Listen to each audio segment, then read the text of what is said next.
Teman-teman rahimani wa rahimakumullah, alhamdulillah di maghrib kali ini kita berkumpul kembali dalam rangka untuk terus mendekatkan diri kita kepada Allah Subhanahu wa taala.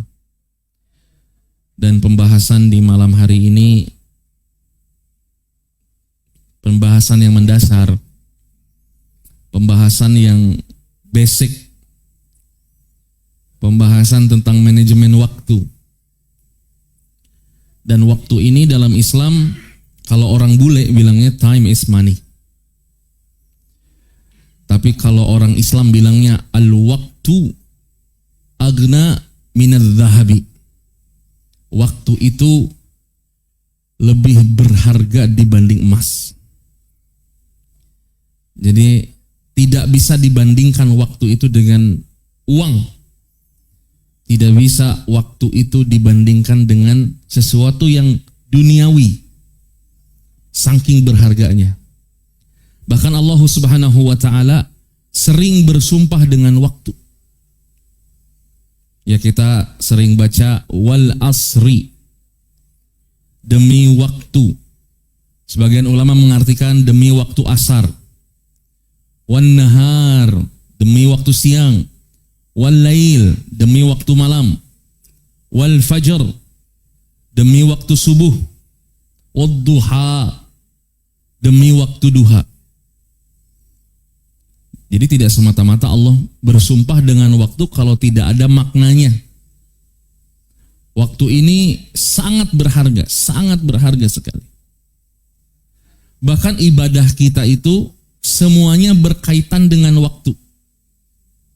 Sholat kaitan dengan waktu? Berkaitan. Berapa kali waktu sholat? 5 wajib. Yang subuh ada, siang ada, sore ada, malam ada. Belum yang sunnahnya. Ada yang pagi, ada yang tengah malam, ada yang sepertiga malam. Puasa berkaitan dengan waktu? Berkaitan dengan waktu. Memulai dari azan subuh sampai maghrib waktu. Mulainya dari tanggal 1 Ramadan sampai 1 Syawal. Waktu lagi. Haji berkaitan dengan waktu. Harus di bulan Dzulhijjah. Tidak bisa haji di bulan Syawal, nggak bisa. Harus bulan Dzulhijjah. Tanggal 8, 9, 10, 11, 12, 13 Dzulhijjah. Berkaitan dengan waktu.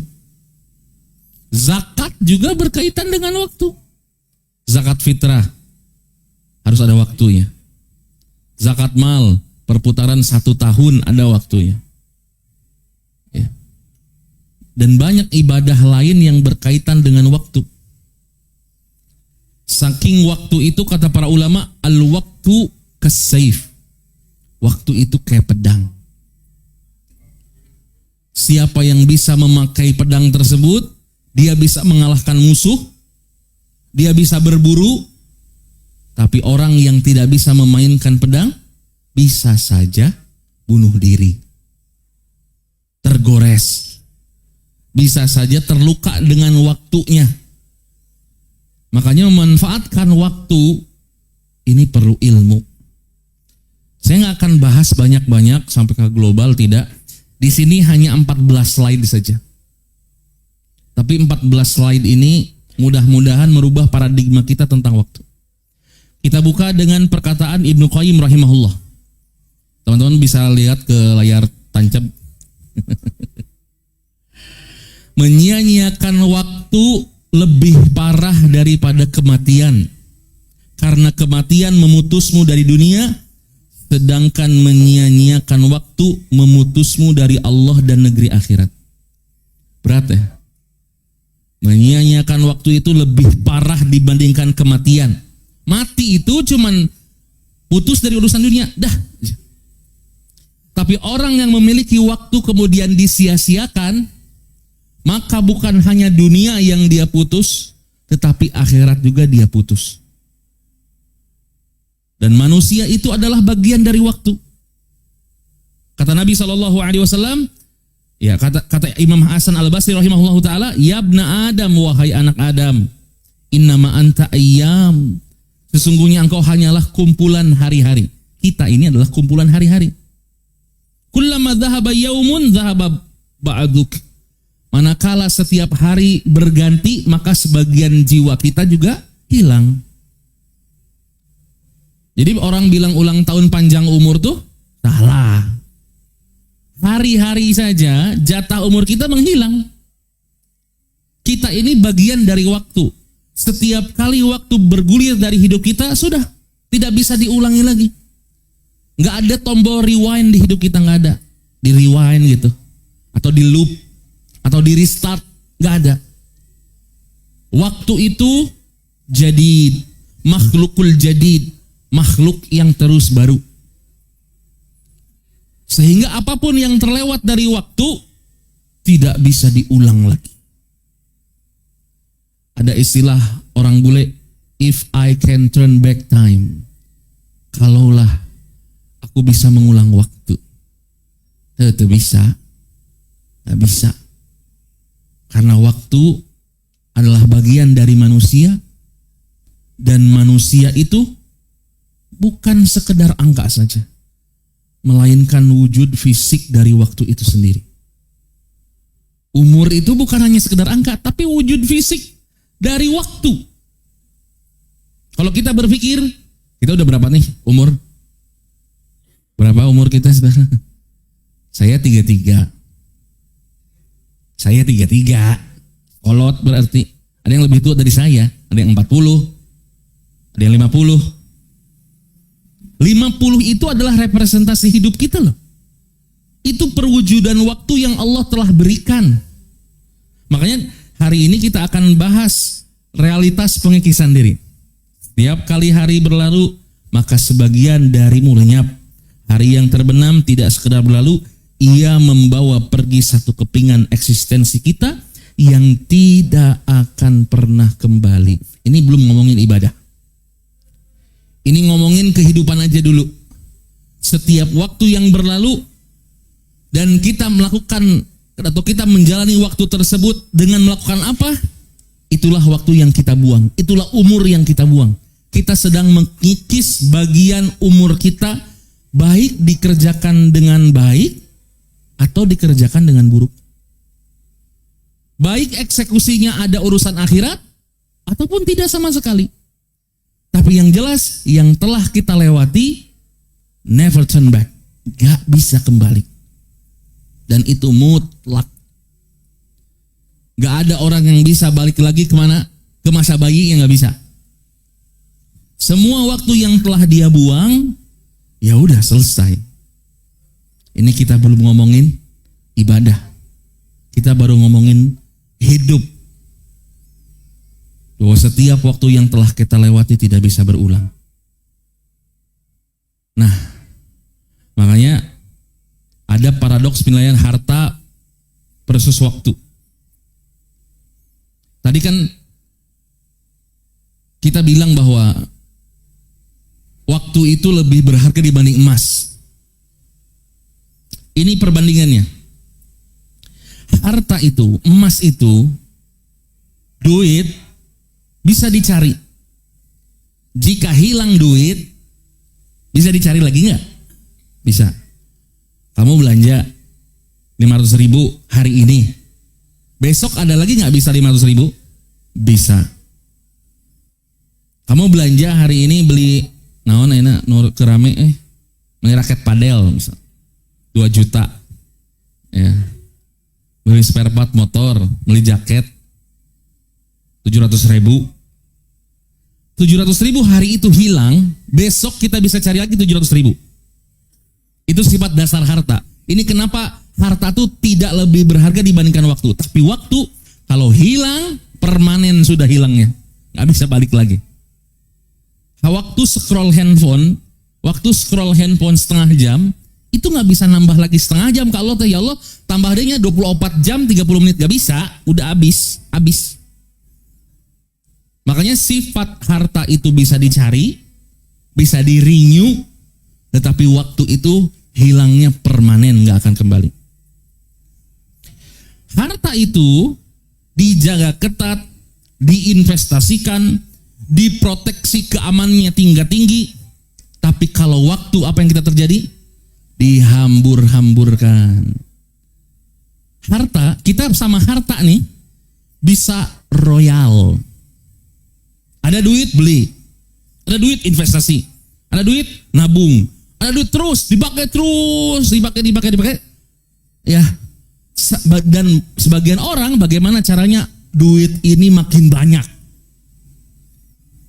Tapi ada nggak orang yang memanfaatkan waktu dengan baik, menginvestasikan waktu dengan baik?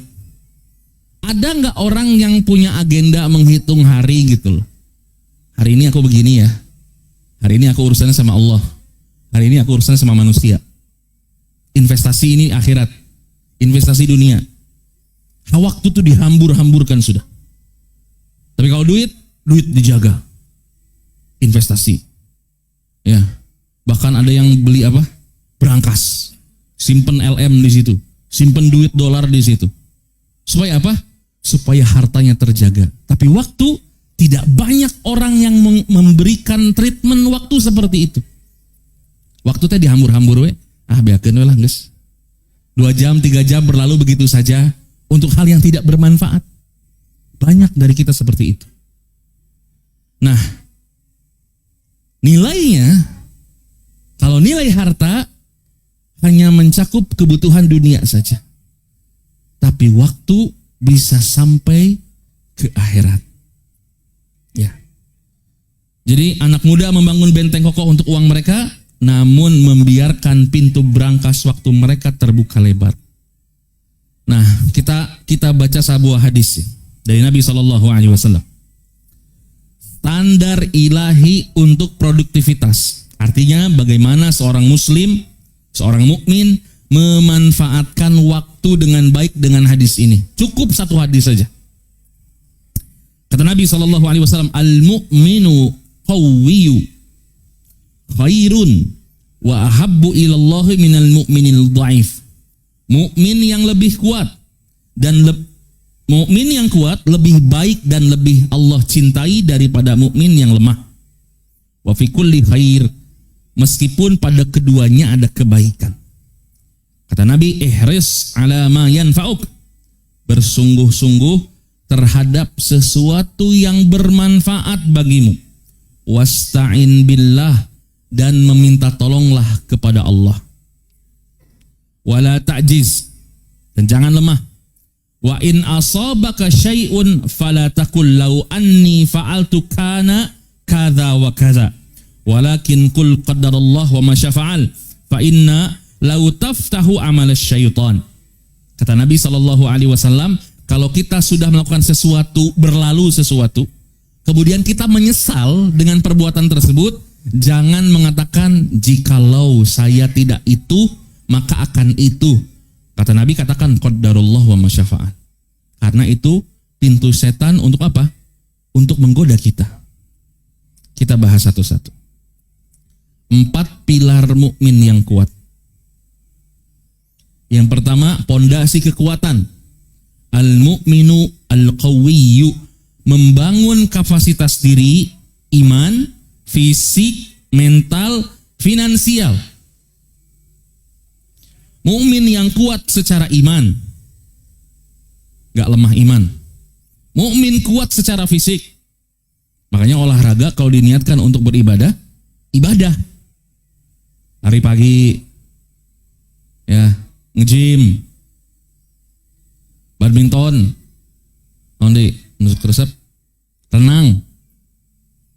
Niatkan untuk biar fresh ibadah, kuat ibadah, bernilai ibadah.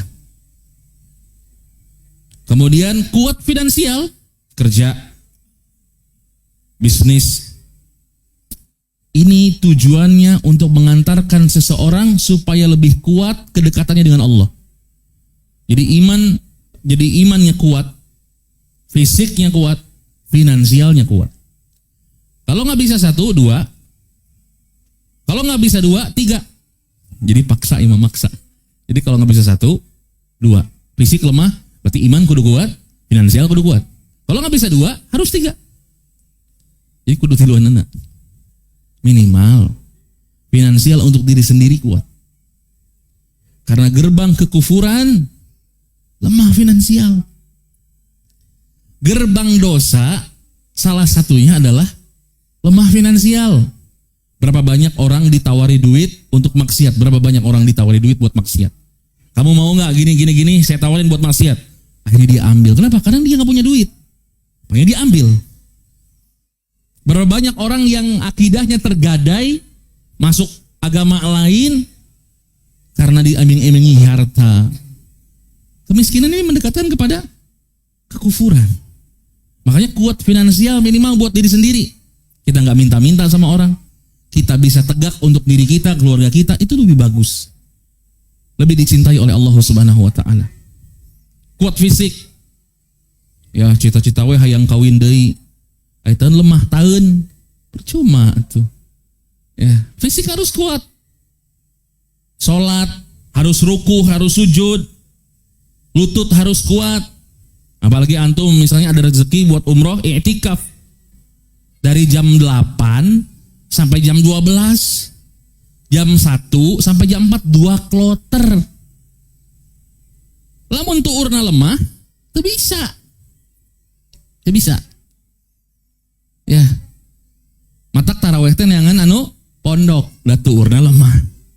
Coba kalau lututnya kuat. Leg day untuk i'tikaf. Jaga durability untuk tawaf. Gak banyak orang menguatkan fisik untuk ibadah. Gak banyak. Orang nge-gym buat apa? Buat flexing. Di kamera jadi halus gitu. Orang lari bukan buat ke masjid, bukan buat kuat sholat, tapi buat update Strava. Guys, update lah. Guys, lari guys, gitu. Tapi ke masjid, pakai motor. Tapi sholat wajibnya di rumah. Nah, lari atuh. Nah, lari. Harusnya ibadah fisik itu biar ibadah utamanya lebih kuat. Ini manfaat waktu. Ya.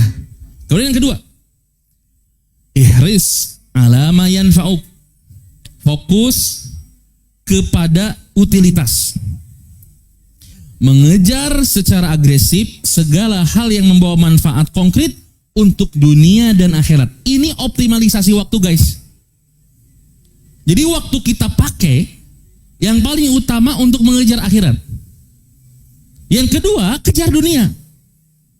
Kita manfaatkan waktu yang Allah berikan, yang paling utama ngejar akhirat. Selesai akhiratnya, kejar dunia. Itu yang dilakukan oleh para sahabat. Matak para sahabat mah bareunghar tapi soleh. Kenapa? Karena waktu dia optimalisasi, bikin agenda dari subuh, orang sholat subuh, sholat tahajud heula. Subuh hudang, tuluy ka pasar dagang, balik qailulah jam 11 sare heula, jam 12 di masjid deui. Itu kegiatan para sahabat. Boga duit leuwih sedekah. Cari kegiatan yang bermanfaat akhirat dan bermanfaat dunia.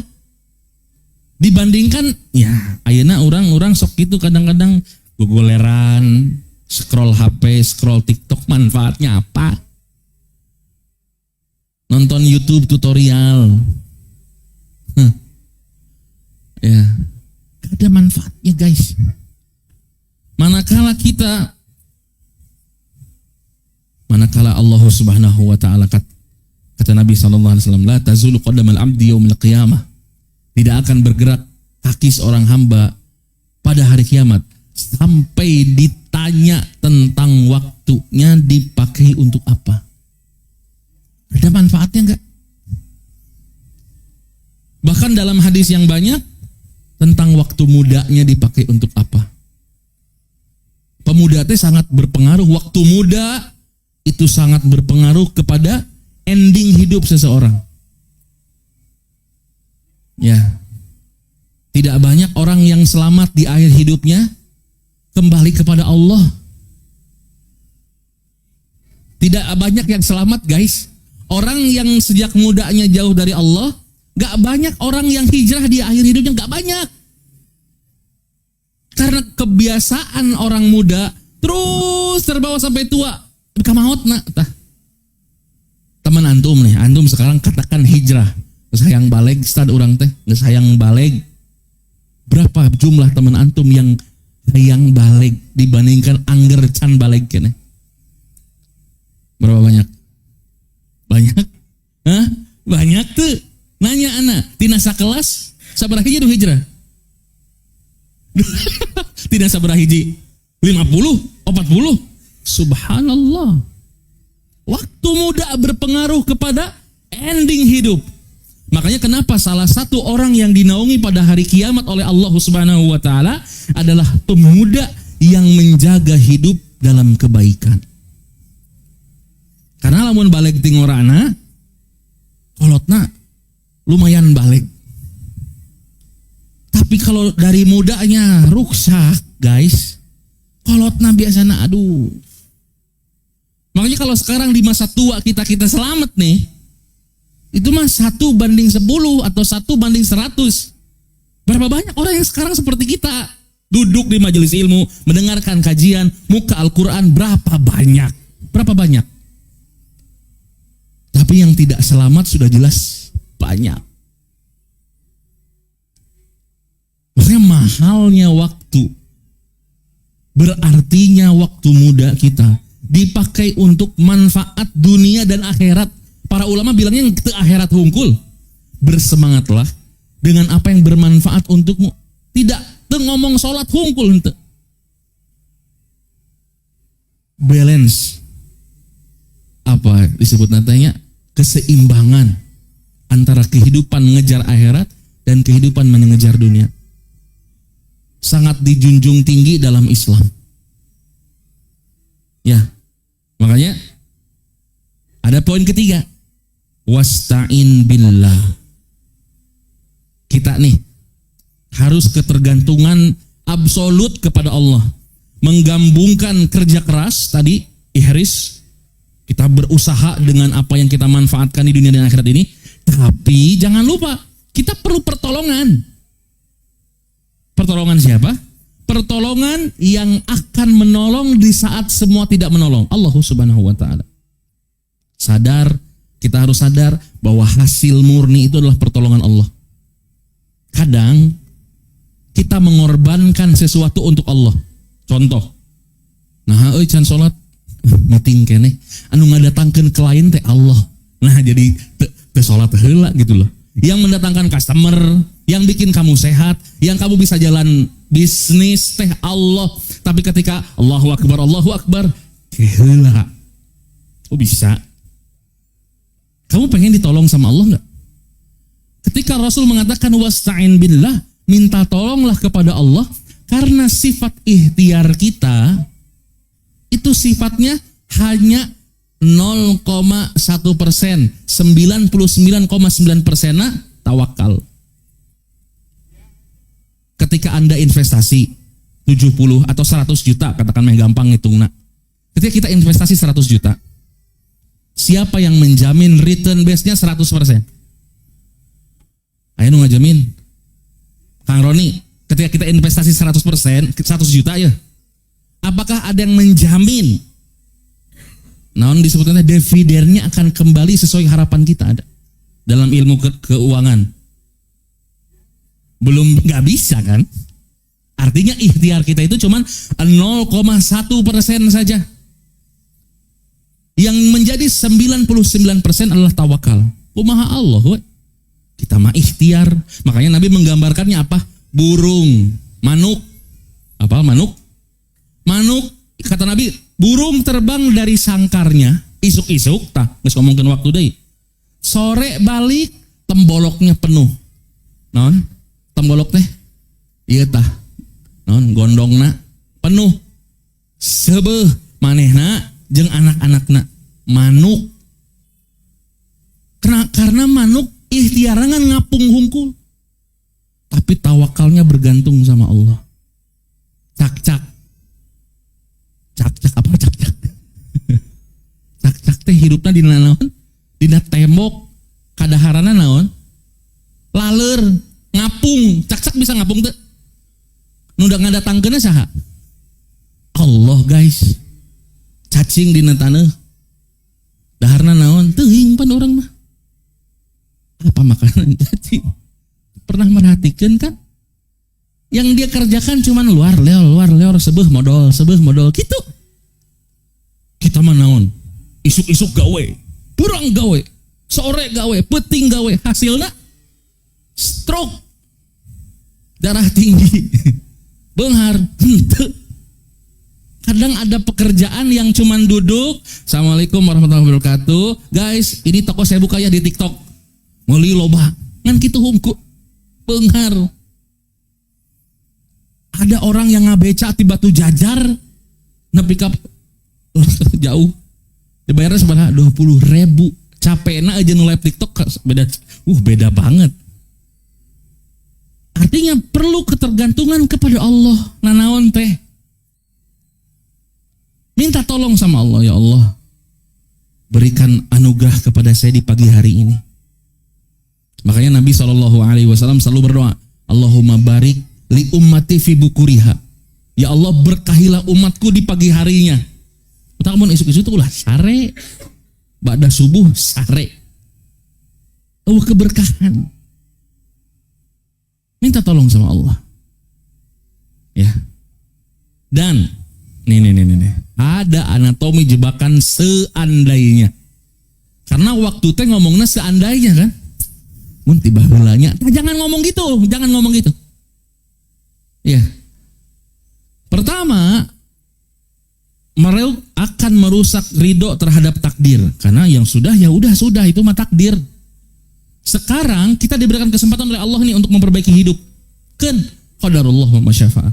Dulu Ustadz, saya bukan orang baik, saya orang rusak. Saya pengen benar hari ini. Qadarullah wa masyafa'ah. Mudah-mudahan Allah ridho dengan apa yang saya kerjakan hari ini. Kalau kita ngomong seandainya, yang kedua adalah melumpuhkan aksi di masa depan. Lamun kadinya nya moal labuh orang teh gitu. Akhirnya dia nggak mau gerak lagi. Banyak orang yang telah menyesal kemudian mengatakan seandainya dia nggak ada aksi ke depannya. Jadi horoream. Kenapa? Karena jebakan setan sudah masuk. Ya. Keputusasaan, kemalasan itu sumbernya dari kalaulah atau jikalau, seandainya saya tidak melakukan hal itu.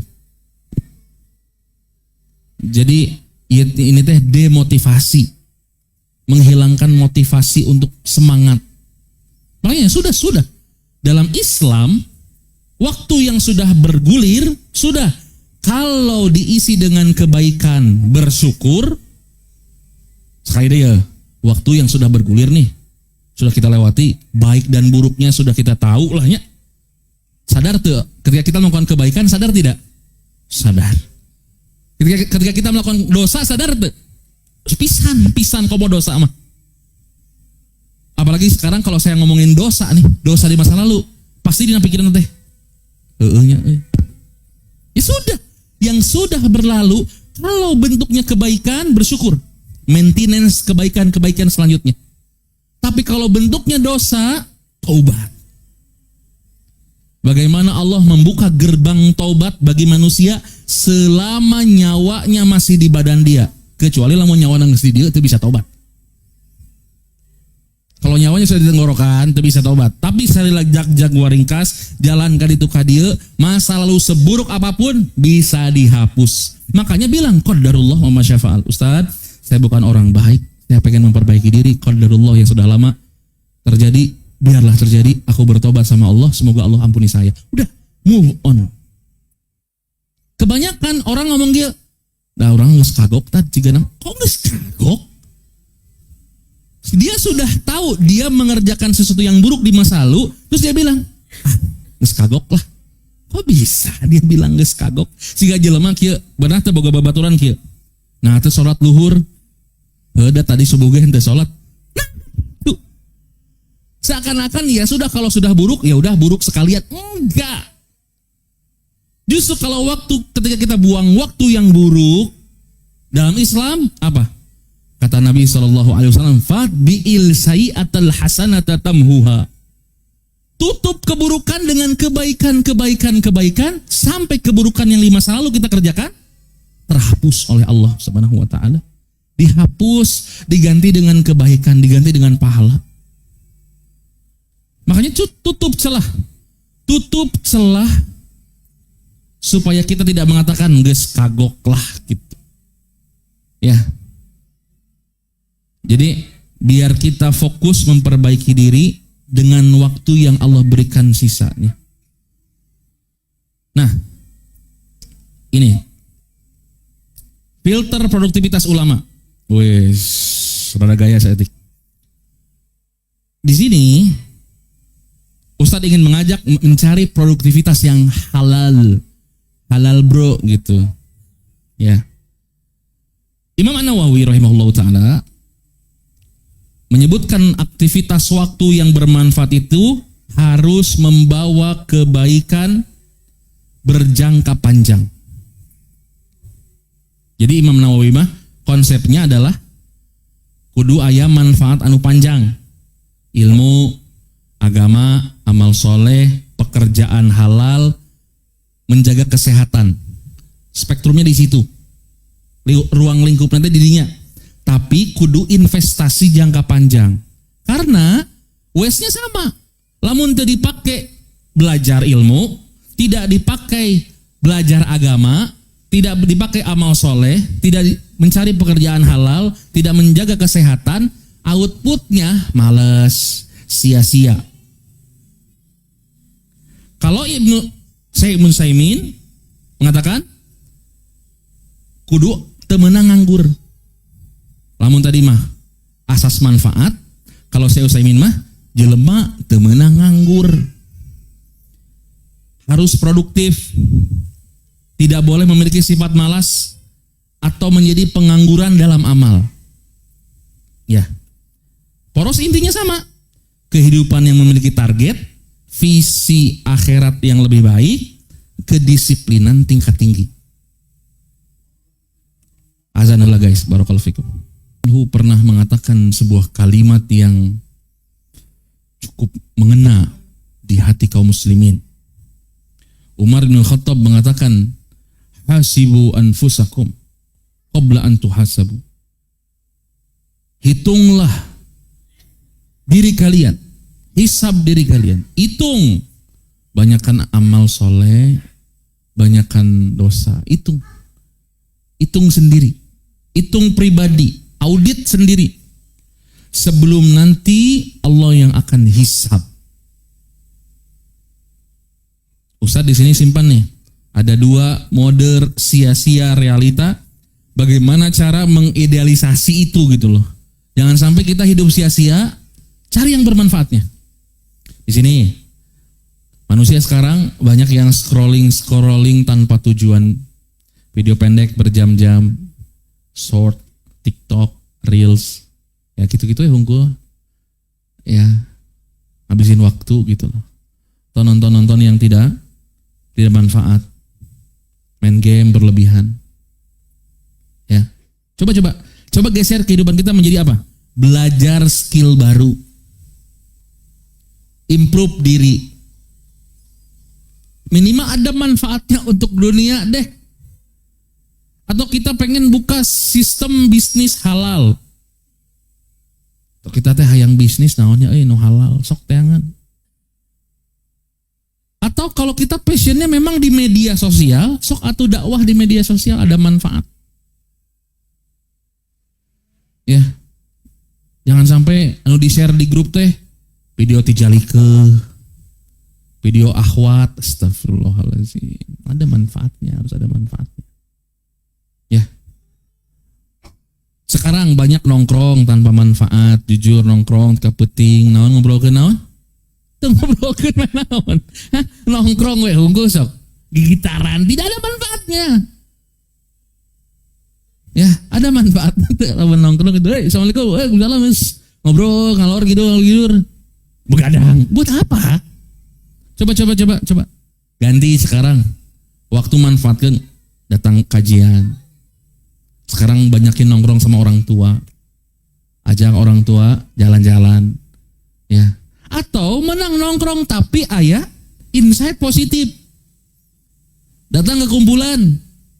Ada perkumpulan yang positif gitu loh. Ada perkumpulan agama, kia tah kajian. Ada mungkin misalnya perkumpulannya ilmu dunia, ada manfaatnya. Daripada datang ke base camp, gojreng, jam 2 balik sare. Gitu we tuluy. Saya manfaatnya. Beunghar henteu. Ya. Pankreas benang, ginjal rusak dan seterusnya. Ada manfaatnya. Atau pola hidup sedentari, teh mager, tara ka mana cicing we di kamar. Ya. Atau bahkan mungkin pola hidup tidak sehat. Ngarokok. Eureun geura udud. Mabuk, itu jelas haram gitu loh. Ganti jadi olahraga. Ganti gimana saya ikhtiar supaya kalau saya kerja saya kuat. Gimana saya ikhtiar saya bisa menemani anak saya lebih lama. Saya bisa ngegendong orang tua saya kalau tawaf. Berpikir ke situ. Jaga fisik yang Allah berikan untuk kita. Manfaatkan waktu untuk menjaga fisik. Ya. Kemudian realitanya sekarang banyak orang yang menunda ibadah. Hidup tanpa arah. Ditunda-tunda ibadah. Al-Quran disimpan di lemari, tara dibuka-buka. Ya. Kajian pura-pura gering. Terus. Ini realita yang terjadi. Maka dalam konteks memanfaatkan waktu ini, semua sektor harus ada manfaatnya. Temenang aya waktu nu dipikeun untuk hal yang sia-sia. Ya, makanya saya tulis di sini bahwa dunia ini adalah ladang, akhirat ini adalah lahan panen. Waktu yang dikelola dengan kedisiplinan tingkat tinggi akan menyatukan keduanya di satu visi yang benar.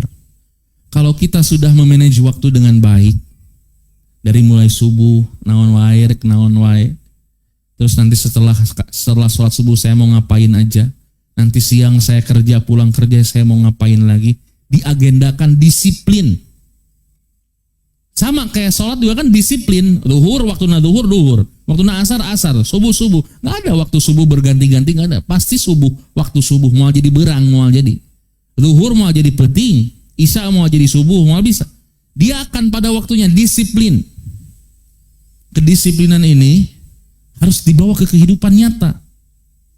Makanya para ulama teh punya agenda, bahkan seorang ulama tabi'in manakala ditanya ku muridna teh, Syekh, besok jam sekian, besok di waktu duha, kegiatannya apa? Cek Syekhna teh, geus teu boga waktu kosong. Jawabanna, geus teu boga waktu kosong. Lamun urang mah kan nyalse wae. Yuk urang ka ditu yuk, gas. Ka ditu, gas we asana teh jawabanna teh urang mah. Artinya ada sesuatu yang salah. Ada kalanya kita main, ada. Ada kalanya kita bersantai, ada. Tetapi dalam metode santainya pun, dalam metode main, dalam tanda petik rekreasinya pun, harus dalam keadaan manfaat. Temenang temanfaat, kudu aya manfaat. Camping, aya manfaatna. Touring, harus ada manfaat. Kalau tidak ada manfaat, maka timbullah tadi waste time, menyia-nyiakan waktu. Karena terlalu banyak hal-hal yang mubah yang kita kerjakan sekarang teh dibandingkan hal-hal yang mustahab teh yang dicintai oleh Allah dan Rasulnya, dibandingkan hal-hal yang menggiring kepada akhirat. Terakhir, berarti waktu adalah saksi. Waktu adalah saksi, bersaksi di hadapan Allah. Waktu tidak sekedar berlalu, ia sedang merekam. Setiap detik yang digunakan untuk kebaikan, kekuatan, dan manfaat akan bertransformasi menjadi penolong yang paling setia di akhirat kelak. Makanya salah satu yang perlu kita manfaatkan dengan baik adalah waktu. Allah nanya waktu dipakai apa? Allah nanya waktu muda dipakai apa? Karena semuanya akan jadi saksi di hadapan Allah. Berhenti menyia-nyiakan waktu. Berhenti membunuh waktu sebelum waktu membunuhmu. Jadi mukmin yang kuat. Jadi mukmin yang memanfaatkan waktu dengan baik. Jangan sampai setelah kita nanti bertemu dengan Allah, banyak yang kita sesali. Asal loba pisan waktu nu dipicen teh gitu. Ingat dua nikmat kata Nabi SAW yang banyak manusia lalai. Apa kata Nabi? Dua teh naon? Sehat, waktu luang. Dua nikmat yang disia-siakan. Nabi jelas ngomongna mau salah. Dua nikmat yang sering disia-siakan, sehat dan waktu luang. Banyak kita sia-siakan. Makanya dalam hadis yang sering kita dengar, baheula masa kapeung dilagukeun, naon cenah? Ingat 5 perkara sebelum itu teh lain lagu, eta teh hadis. Eta teh hadis, lain lagu. Urang mah apalna eta teh lagu cenah eta teh Ustaz. Ya, band Malaysia. Bukan. Itu hadis. Apa kata Nabi? Sehat sebelum sakit. Muda sebelum tua. Kaya sebelum miskin. Waktu luang sebelum sibuk. Hidup sebelum mati. Itu semuanya berkutat dengan waktu.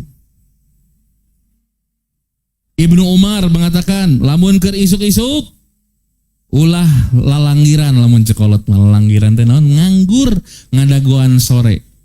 Lamun keur sore ulah nganggur ngadaguan isuk-isuk. Kerjakan apapun yang kita bisa lakukan untuk manfaat akhirat dan manfaat dunia. Kerjakan. Ingat Allah akan menanyakan kepada kita bukan hanya tentang dosa yang kita kerjakan, tetapi waktu luang yang kita tidak manfaatkan. Kata Nabi SAW, Inna likulli amalin sirrah. Sesungguhnya setiap amal itu memiliki masa semangat. Wa likulli sirratin fatrah. Dan setiap masa semangat ada masa futur. Artinya normal. Seseorang ketika mengalami kemalasan normal. Tapi faman kanat fatratuhu ila sunnati faqad ihtada.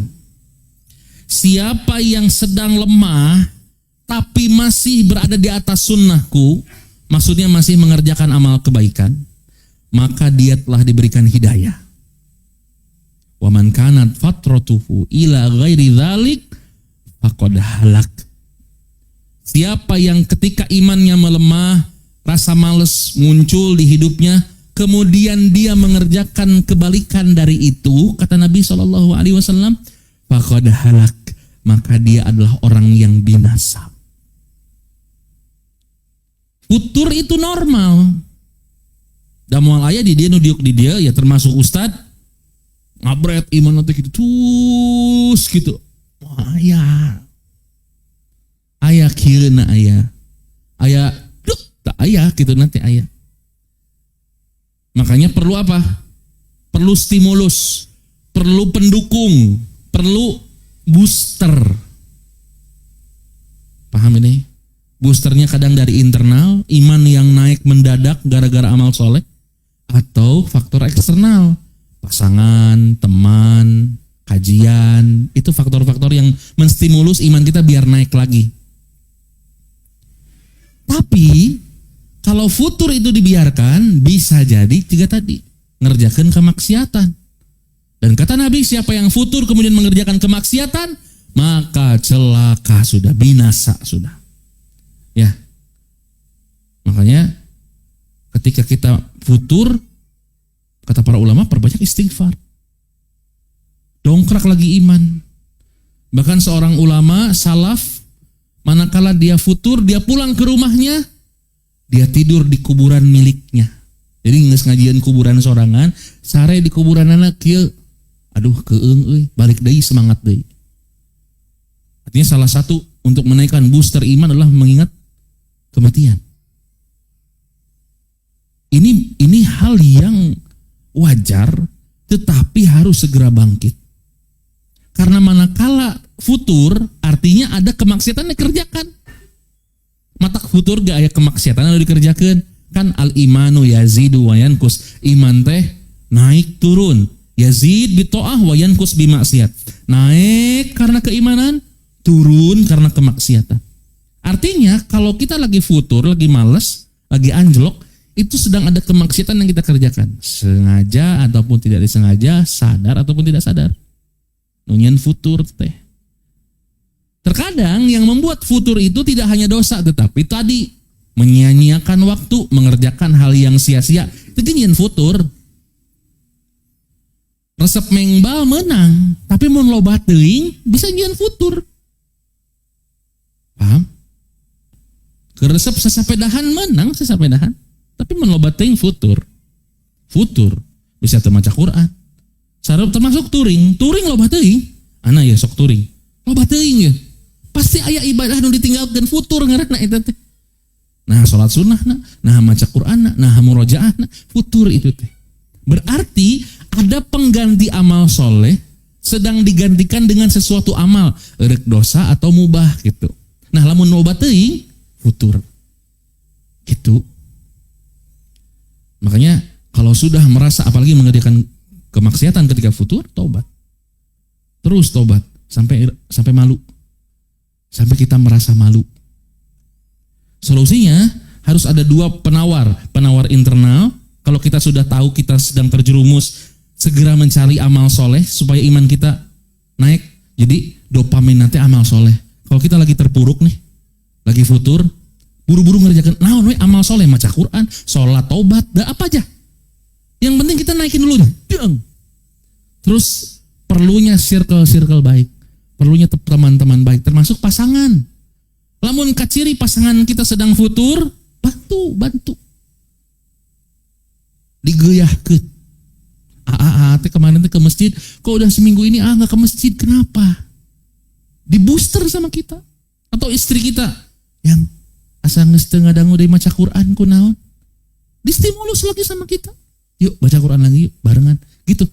Ada faktor eksternal yang perlu membantu seseorang bangkit dari futur. Makanya futur ini selama dalam koridor tidak mengerjakan kemaksiatan masih di atas hidayah. Tapi lamun geus diganti ku kemaksiatan, maka celaka kata Nabi.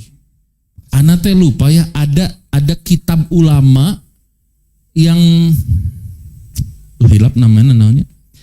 Terjemahan nama kieu 24 jam menjadi seorang muslim asana ulama-ulama zaman ayeuna. Jadi ulama ini membuat agenda umum untuk di-adjust ke kehidupan kita. Ada kitabnya ana lupa, kikuanan di fotokopinya. Jadi ada amal sehari-hari seorang mukmin ada itu. Jadi tinggal kita bagaimana nge-adjust ke kehidupan kita dari mulai bangkit bangun tidur sampai tidur lagi. Itu ada. Ya, paham. Jadi memang ada ayat rujukannya, ada insya Allah. Jadi ulama bikin amaliyah sehari-hari ada. Supaya kita tahu nih bangun pagi sampai tidur lagi itu kimaha gitu kehidupan. Dan itu berdasarkan hadis Nabi dan kalam para ulama. Ya 100% ge minimal lah 85. Itu ada agendanya. Supaya kita memanfaatkan waktu ada. Dan memang perlu kerjasama Kang. Gak bisa kita jalan sendiri atau istri jalan sendiri, harus dua-duanya. Terlebih kita anak makin gede, dia juga punya kegiatan. Ya minimal kita memberikan saran-saran ke anak. Kan kegiatan anak lebih variatif dibandingkan orang tua kan. Sekolah, main dengan temannya. Ya sosial mereka, cuman kita juga harus atur waktu dengan Tuhannya gitu, dengan Allah Subhanahu wa taala. Allahu a'lam. Nanti insyaallah anak lupa lagi nama bukunya apa, syekhnya siapa, tapi ada waktunya. Barakallahu. Lagi? Cukup? Cekap tuh kayak ustad geus nutup rek salat nanya atau geus beres salat keur dahar nanya gitu kan keur ngahawap ustad bias bae narus teu jadi ngahawap. Ai tadi pas tanya jawab ke mana wae. Lain teu meunang tapi teu adab ngaranna. Gitu ya. Insyaallah mudah-mudahan Allah Subhanahu wa taala memberikan hidayah kepada kita semua. Semoga Allah Subhanahu wa taala terus membimbing dalam ketaatan dan Allah memberikan taufiknya supaya waktu yang kita sedang tempuh ini diisi dengan ketaatan kepadanya. Hadza wallahu alam. Aqulu qouli hadza wa astaghfirullah li wa lakum. Subhanakallah bihamdika asyhadu an la ilaha illa anta astaghfiruka wa atubu ilaik. Assalamualaikum warahmatullahi wabarakatuh.